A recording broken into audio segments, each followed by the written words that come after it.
सबसे पहले तो एक बहुत बड़ा सॉरी इसलिए क्योंकि मैंने आने में बहुत लंबा टाइम लगा दिया, बट सीज़न में बहुत सारी रिटर्न्स थी और अगर उन रिटर्न्स को मैं सही टाइम नहीं देती तो फिर थोड़ी दिक्कत हो जाती।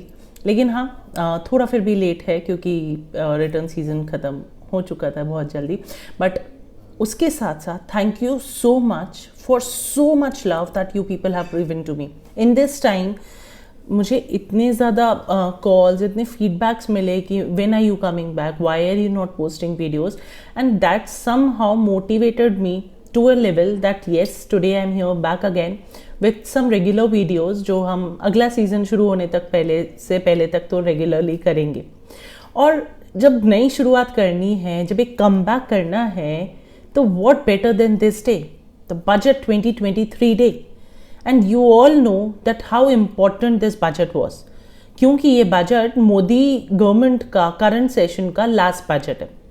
एट द सेम टाइम इस बजट में आर एक्सपेक्टेशन, CA फ्रेटर्निटी की एक्सपेक्टेशंस आप क्लाइंट्स के लिए, हमारे खुद के लिए बहुत ज़्यादा थी। We had good high expectations from this budget and to a level that those expectations are fulfilled.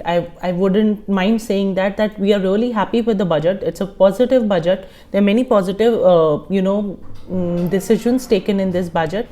But yes, थोड़ी सी regrets हमें भी अभी भी रह गए हैं, जो हो सकता है आने वाले टाइम में सही हो जाए या हो सकता है कभी ठीक नहीं हो। I'll come to that कि क्या रिग्रेट्स हमें हैं इस बजट सेशन से। बट बिफोर दैट आज का कोशिश ये होगी कि अगले 6 से 7 मिनट के अंदर मैं आपको ये सारे पॉइंट्स, जो मेजर पॉइंट्स हैं जो आज के बजट में हमारे ऑनरेबल फिनेंस मिनिस्टर ने डिस्कस किए हैं, जितने भी सारे इंपॉर्टेंट पॉइंट्स वो आपके साथ में डिस्कस कर लूँ।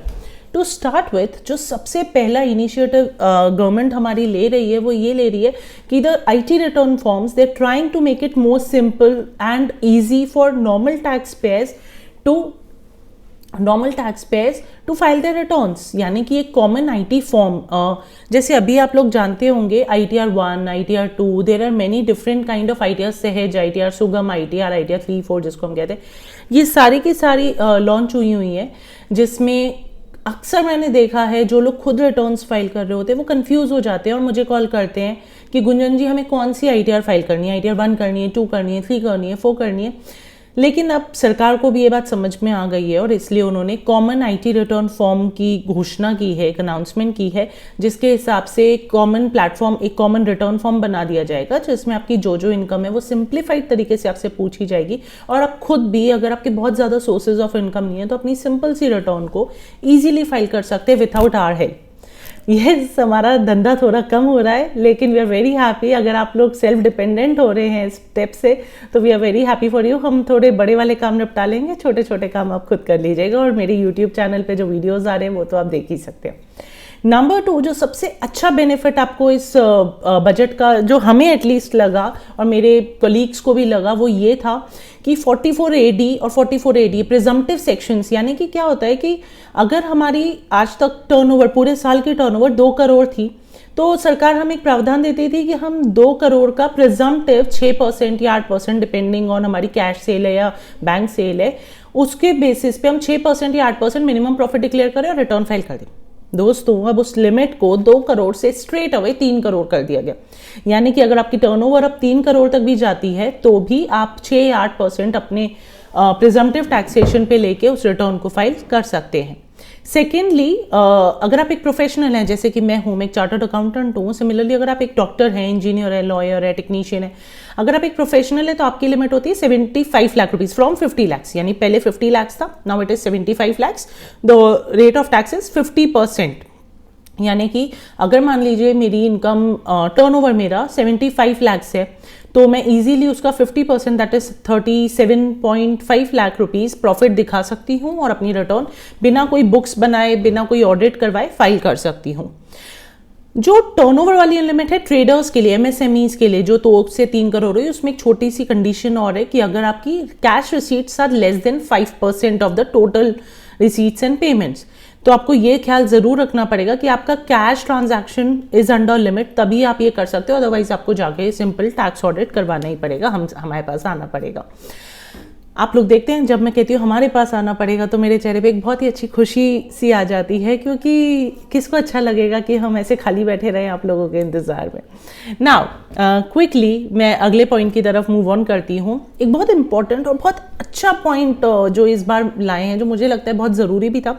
अक्सर मेरे क्लाइंट्स मुझसे पूछते हैं कि गुंजन जी, एमएसएमई में रजिस्टर होने के क्या फ़ायदे हैं, क्या नुकसान है, हम हो जाएं क्या रजिस्टर, प्लीज़ हमें कर दीजिए, क्योंकि जब जिसको फ़ायदे पता चलते हैं तो वो आता ही है। एक और फ़ायदा एमएसएमई में रजिस्टर करने का खुद को एज एमएसएमई डिक्लेयर करने का, कोई भी प्राइवेट लिमिटेड कंपनी, कोई भी टैक्स ऑडिट फर्म, कोई भी फर्म अपना खर्चा तब क्लेम कर पाएगी, जो एमएसएमई को वो पेमेंट कर रहे हैं वो तब क्लेम कर पाएंगे जब एक्चुअली में वो पेमेंट कर रहे हैं। यानी कि एक अक्सर प्रैक्टिस देखी गई है कि बिजनेसमैन या जो बड़े बिजनेस हाउसेज होते हैं वो अपना प्रॉफिट्स को कम करने के लिए पेबल्स दिखा देते हैं, एमएसएमई को खर्चा पे करना है। सरकार ने डिसअलाउ कर दी। सरकार ने कहा ये डिडक्शंस जो एमएसएमई को आप खर्चा दे रहे हो और जिसका क्लेम कर रहे हो उनसे, ये आपको सिर्फ तब मिलेगा जब ये एक्चुअली पेड है, which is a very good relief. अगर आप ये डिक्लेयर कर रहे हो, आप एमएसएमई सर्टिफिकेट दे रहे हो अपने वेंडर को कि भाई मैं एक एमएसएमई हूँ, तो वो बंदा, वो businessman he is bound to pay you if he has to claim those expenses. तो अगर आपने उसे 5 लाख की सर्विसेज आपने दी हैं उसको और आप उससे पैसे लेना चाहते हो, तो वो तभी वो 5 लाख का खर्चा क्लेम कर पाएगा जब उसने वो 5 लाख आपको बाय बैंक या by cash, whatsoever mode of transaction is, वो पे कर दिए हैं। तो बहुत अच्छा एक वेलकमिंग मूव है, हम कहेंगे हम वेलकम करते हैं इस टाइप के मूव्स का। अगेन जो सबसे अच्छा इनिशिएटिव हुआ है वो ये हुआ है कि वो कॉर्पोरेट्स, वो कंपनीज जो मैन्युफैक्चरिंग में है, वो कंपनीज को 15% टैक्स रेट दिया गया है अगर वो लोग अपनी जो मैन्युफैक्चरिंग है वो मार्च 2024 तक कमेंस करते हैं, यानी 1 साल एक्सटेंड कर दिया गया। अगर आप भी एक कंपनी खोलने की सोच रहे हो, उसमें मैन्युफैक्चरिंग करने की सोच रहे हो, तो please this is the time because आपको 15% का टैक्स रेट मिल जाएगा, जो कि इस वक्त नॉर्मल कंपनीज के लिए 25%। तो आप लोग खुद सोचिए 25% से सीधा 15% पे हम लैंड अप हो जाते हैं। इसके बाद नेक्स्ट पॉइंट जो हमें दिखता है कि ईपीएफ विड्रॉल के वक्त जब किसी का पैन नहीं होता था ना, तो उसका जो ईपीएफ वाले होते थे, एम्प्लॉयज प्रोविडेंट फंड वाले जो होते थे, वो सीधा 30% टैक्स रेट काट लेते थे कि भाई आपका पैन है, हम ईपीएफ में आपका 30% काट के फिर बाकी का आपको पे करें, 30% TDS. Now that 30% TDS has been reduced to 20% TDS. इसके बाद the highlight or the सुतली bomb of this budget is leave encashment। आप लोग को जिनको लीव एनकैशमेंट का मतलब नहीं पता, वो मैं समझा दूं। जब भी एक एम्प्लॉय अपनी जो उसको लीव्स मिलती हैं पूरे साल में, अगर मान लीजिए वो कहता है मैं लीव्स नहीं लेना चाहता, मुझे बदले में सैलरी चाहिए, वो ऐसे कर करके पूरे साल में अपनी 10 उसने लीव्स छोड़ दी, कुर्बान की और अपने बॉस के लिए काम किया, फिर अगले साल फिर 10 लीव्स छोड़ दी, फिर कुर्बान किया और अपने बॉस के लिए काम किया। ऐसे करके जब वो अपना ऑफिस छोड़ता है फाइनली, तो उसके पास कुछ 100 लीव्स इकट्ठी हो जाती हैं। तो पहले क्या होता था, उसको 100 लीव का लीव एनकैशमेंट मिल जाता था और ये 3 लाख रुपए तक एग्जेम्प्ट होता था। Now this limit has been extended to 25 lakh rupees. यानी कि अगर आपका लीव इनकैशमेंट का टोटल जो आप रिटायरमेंट के टाइम पे निकल रहे हो, अगर आप प्राइवेट एम्प्लॉय हो चाहे आप गवर्नमेंट एम्प्लॉय हो, if it is 20 lakh 22 lakh, तो ये पूरा का पूरा टैक्स फ्री है। यानी कि आपके हार्ड वर्क को एक्चुअली सराहा जा रहा है और आपको मोटिवेट किया जा रहा है कि आप लोग देश की इकोनॉमी को बढ़ाने में हमारा सहयोग दें, और आप अपनी लीव्स छोड़ के जो मेहनत कर रहे हो, जो एक्स्ट्रा मेहनत कर रहे हो, उसका जो आपको रिजल्ट आपको मिल रहा है वो आपको 100% मिल रहा है, ना कि 70%।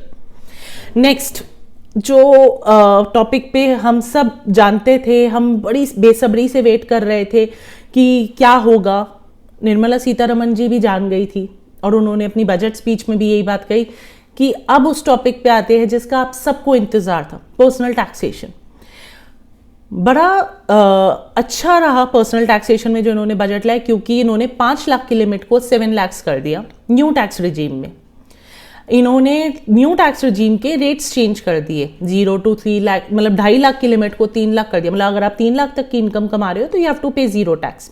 देन 3 से 6 लाख पे आप 5% दोगे, 6 से 9 लाख पे आप 10% दोगे, 9 से 12 पे आप 15% दोगे, 12 से 15 लाख पे आप 20% दोगे, 15 लाख से ऊपर आप 30% दोगे। ये सारा जो मैंने अभी बोला ना, ये सब न्यू टैक्स रिजीम है। New tax regime is a regime जहां पे आपको एटीसी, एटीडी, टैक्स बेनिफिट्स ये सब नहीं मिलते, एटीजी, ये सारे बेनिफिट्स आपको नहीं मिलते हैं।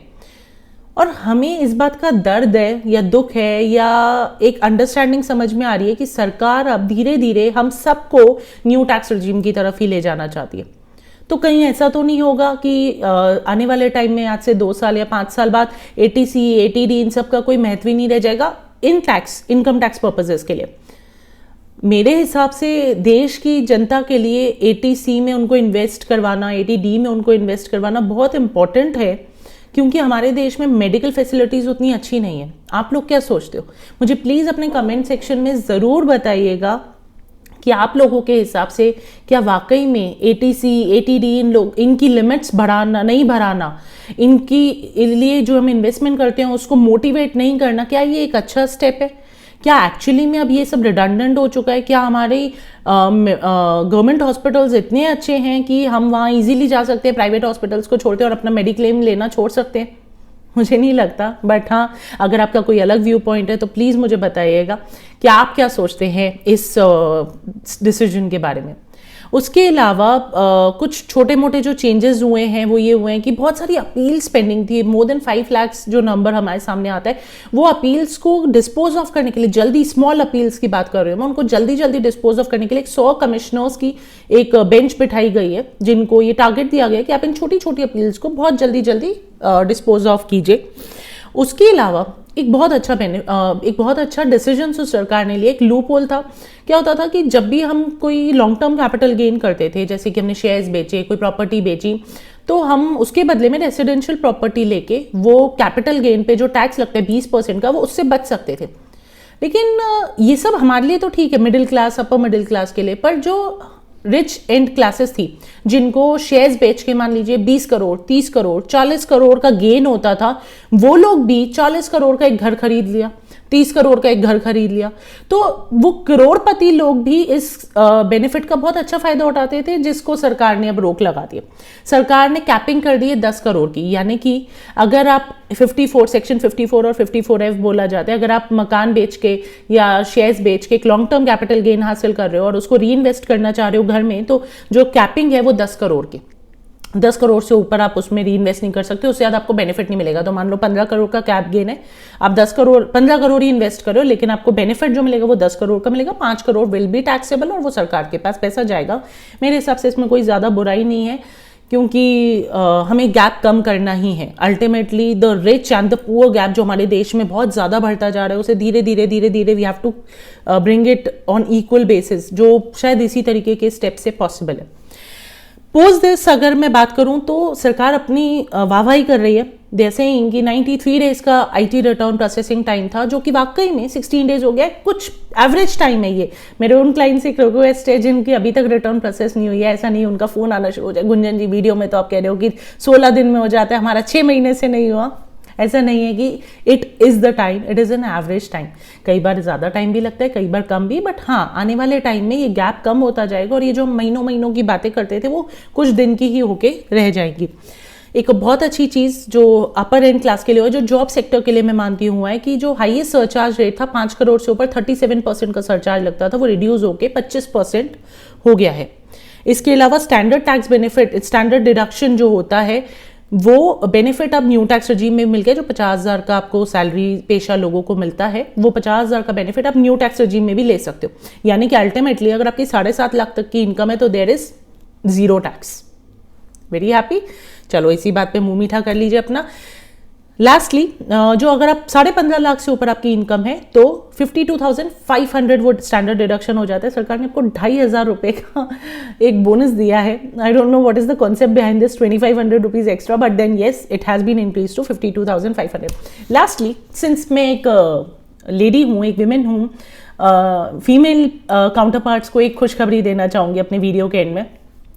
सरकार ने एक महिला सम्मान बचत स्कीम लॉन्च की है, जिसके तहत आप 2 लाख रुपए तक एफडी में पैसा डाल सकते हैं, किसी भी बैंक एफडी में, और आप 2 साल का लॉक इन होगा आपके उस एफडी का, और आपको 7.5% का एफडी रेट इंटरेस्ट मिलेगा। तो जितने भी मेरे क्लाइंट्स हैं जो मेल्स हैं, उनसे रिक्वेस्ट है अभी घर जाओ, बीवी के नाम पे, मतलब अभी तो नहीं, जब ये बजट एप्लीकेबल हो जाएगा, अपनी बीवी के नाम पे 2 लाख की एफडी जरूर बनवा लेना, 7.5% एफडी का रेट आ जाएगा। और जितनी भी लेडी फ्रेटर्निटीज है मेरी, जो हमारी गुट है हमारी लेडीज का, उन सब से भी रिक्वेस्ट है, अब आपको सीनियर सिटीजन होने का वेट नहीं करना पड़ेगा हायर एफडी रेट्स के लिए। आप अगर 16 साल, आप 18 साल के हो, आप 25 साल के हो, आप 30 साल के हो, आप 40 साल के हो, आपको 7.5% का एफडी रेट इंटरेस्ट जरूर मिलेगा। 2 साल का लॉक इन होगा, 2 लाख की मैक्सिमम लिमिट होगी। On this note I would say bye for now, and promise तो नहीं करूंगी अब आप लोगों से मैं कि मैं बहुत जल्दी जल्दी आऊंगी, हाँ, लेकिन कोशिश जरूर करूंगी कि ये जो इतना लंबा गैप था पिछले 7 महीने का, there's a reason, there's a good news also that we have shifted to a new office, a bigger office। तो उस सब में मैं थोड़ा ज़्यादा बिजी हो गई थी, पर अब कोशिश पूरी होगी कि आप लोगों को टाइम टू टाइम मेरे वीडियोस मिलते रहेंगे, और आपका प्यार मुझे टाइम टू टाइम ज़रूर चाहिए होगा। I will be waiting for your love. Please अपनी budget related queries comment section में ज़रूर डालना। और एक सेकेंड, एक बात और, ये सारी बातें जो मैंने बोली ना, ये सब मैंने एक पीपीटी में डाली हुई है, एक पीपीटी बनाई हुई है, और वो पीपीटी आपको कमेंट सेक्शन में मिल जाएगी।